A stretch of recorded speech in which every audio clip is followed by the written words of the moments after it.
والصلاة والسلام على سيدنا رسول الله وعلى آله وصحبه ومن والاه أما بعد.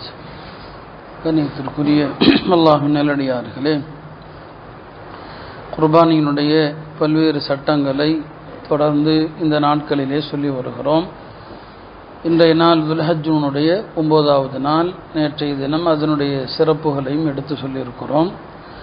குர்பானி அறுக்கிற முறைகள் எல்லாம் கூட விளக்கப்பட்டிருக்கிறது. குர்பானியினுடைய இறைச்சியினுடைய சட்டங்களையும் சற்றே நாம் தெரிந்து கொள்ள வேண்டும். குர்பானி இறைச்சியை பொறுத்தவரை அதை 3 விதமாக பிரிப்பதை உலமாக்கள் விரும்பத்தக்கது என்று சொல்வார்கள். ஏழைகளுக்கு தர்மமாக ஒரு பகுதியை கொடுப்பது, உறவினர்கள் நண்பர்களுக்கு ஒரு பகுதியை கொடுப்பது, 3இல் ஒரு பகுதியை நமக்கு வைத்துக் கொள்வது. குர்பானி இறைச்சியிலிருந்து கொஞ்சமேனும் நாம் சாப்பிடுவது சுன்னத்தாக இருக்கிறது. நமது வீட்டிலே எத்தனை ஆடுகள் அறுக்கப்பட்டாலும் ஒவ்வொரு ஆட்டிலிருந்தும் கொஞ்சத்தை சாப்பிடுறது. கூட்டு குர்பானியில் சேர்ந்திருப்போம், அந்த இறைச்சியிலிருந்து சிறிதளவு சாப்பிடுவது சுன்னத். நபி ஸல்லல்லாஹு அலைஹி வஸல்லம் அவர்கள் ஹஜ்ஜில் அவர்கள் 100 ஒட்டகங்கள் அறுத்தாங்க. எல்லா ஒட்டகத்திலிருந்தும் சிறிதளவு இறைச்சி எடுத்து அதை சமைத்து அதை குடித்தார்கள் என்ற ஹதீஸில் வரும். 100 ஒட்டகத்தினுடைய இறைச்சியிலிருந்தும் கொஞ்சம் கொஞ்சம். அப்போ எத்தனை ஆடுகள் எத்தனை மாட்டில் நாம் பங்கு சேர்ந்திருந்தாலும் நமக்கான குர்பானி பிராணியிலிருந்து கொஞ்சத்தையாவது எடுத்து சாப்பிடணும். அதுக்கு காரணம் என்ன என்று சொன்னால் உலமாக்கள் சொல்லுவாங்க, இந்த குர்பானி இறைச்சி என்பது, குர்பானி பிராணிகள் என்பது அல்லாஹுடைய விருந்தளிப்பு. அல்லாஹ் நமக்கு இதை சாப்பிட்றதுக்கு அனுமதி கொடுத்துருக்கிறான். முந்தைய சமுதாயங்களில் அவங்க அல்லாஹ்வுக்காக அறுத்து பலியிடுகிற எதையுமே அவங்க சாப்பிட முடியாது. எல்லாத்தையும் என்ன செஞ்சிடணும்? சதக்கா செய்யணும். ஒவ்வொரு சமுதாயத்தில் ஒவ்வொரு சட்டம் இருந்துச்சு. சில சமுதாயங்களில் குர்பானி பிராணியை அறுத்தாங்கன்னு சொன்னால் அந்த இறைச்சியை ஒரு மலை மீதோ உயரமான இடத்தின் மீதோ வச்சிருவாங்க. அவர்களுடைய குர்பானி ஏற்றுக்கொள்ளப்பட்டது என்று சொன்னால் வானத்திலிருந்து ஒரு நெருப்பு வந்து அதை பொசுக்கிறோம். இல்லைன்னா அது பொசுக்கப்படலைன்னு சொன்னால் எரிக்கப்படலைன்னு அர்த்தம். இப்படியெல்லாம் முந்தைய சமுதாயங்களுக்கு அல்லாஹ் அந்த குர்பானி பிராணியினுடைய இறைச்சியை சாப்பிட்றத ஹராமாக்கியிருந்தான். அல்லாஹ் நமக்கு ஹலாலாக்கி இருக்கிற காரணத்தினாலே இது அல்லாஹ்வுடைய புறத்திலிருந்து நமக்கு தூய்மையாக்கப்பட்டதனால் இது அவனே நமக்கு தருகிற ஒரு விருந்தளிப்பை போல. ஒரு விசேஷமான ஒரு பெரிய மனிதர் விருந்தளிக்கும் போது அதை புறக்கணித்தால் சமூகத்திலே அது ஒரு பெரிய தவறாக பார்க்கப்படும்.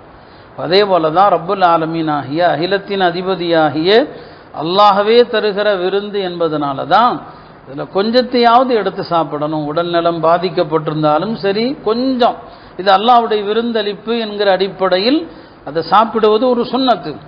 பெருமானார் ஸல்லல்லாஹு அலைஹி வஸல்லம் அவங்க குர்பானி இறைச்சியை சாப்பிட்டாங்க அப்படிங்கிற எண்ணத்தில் நம்ம சாப்பிட்டோம்னு சொன்னால் இறைச்சிக்கு இறைச்சியாகவும் ஆகிவிடுகிறது, ருசிக்கு ருசியாகவும் ஆகிவிடுகிறது, உணவாகவும் ஆகிடுது. பெருமானாருடைய வழிமுறையை பின்பற்றுவதற்கான நன்மையும் கிடைத்து விடுகிறது.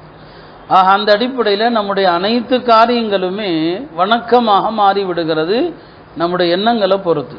எனவே நாளை தினம் குர்பானி பிராணிகளை அறுத்து அதனுடைய ஏதேனும் ஒரு பகுதியை நீங்கள் சாப்பிடுகிற போது நபி ஸல்லல்லாஹு அலைஹி வஸல்லம் அவங்க சாப்பிட்டாங்க என்ற எண்ணத்தோடு சாப்பிட்டா ஒரு சுன்னத்தை பின்பற்றிய மகத்தான நன்மையும் உங்களுக்கு கிடைத்து விடுகிறது.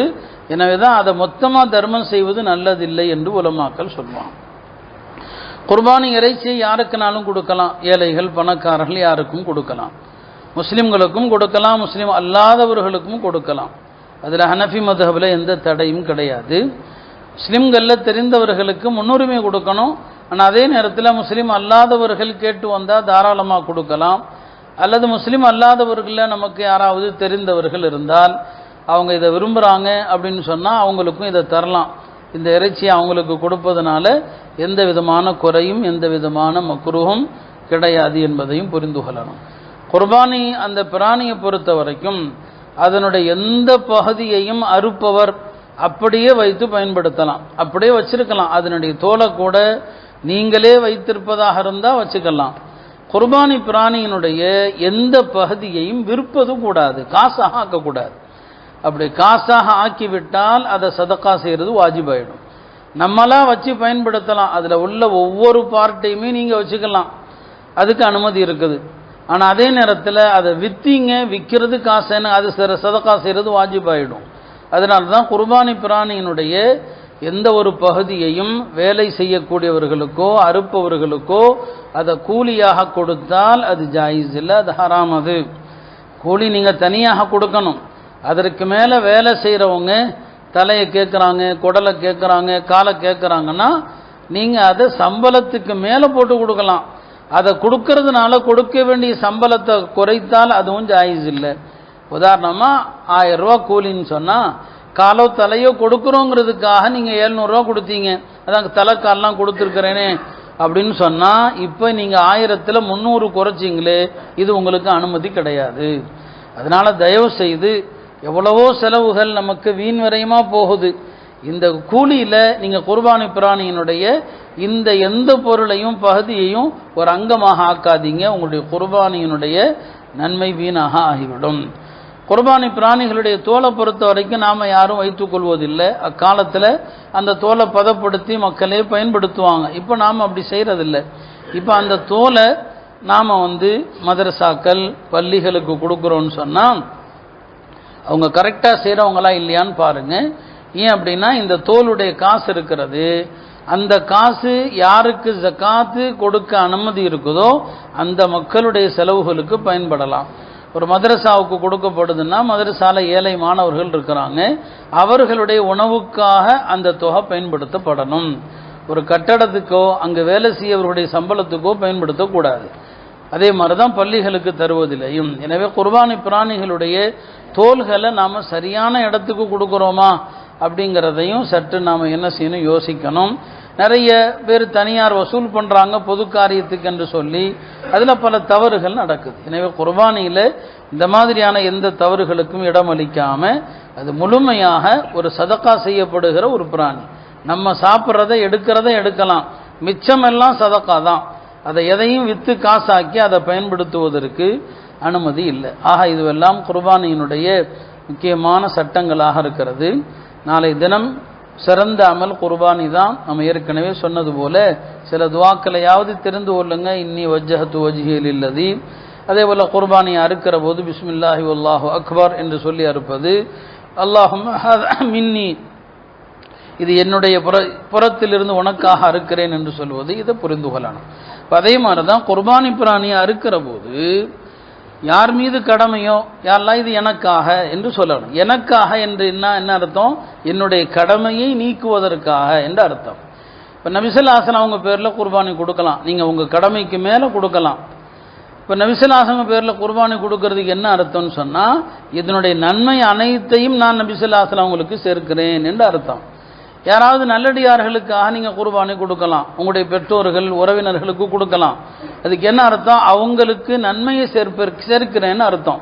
இதான் அடுத்தவங்களுக்கு குர்பானி கொடுக்கறதுக்கு அர்த்தம்.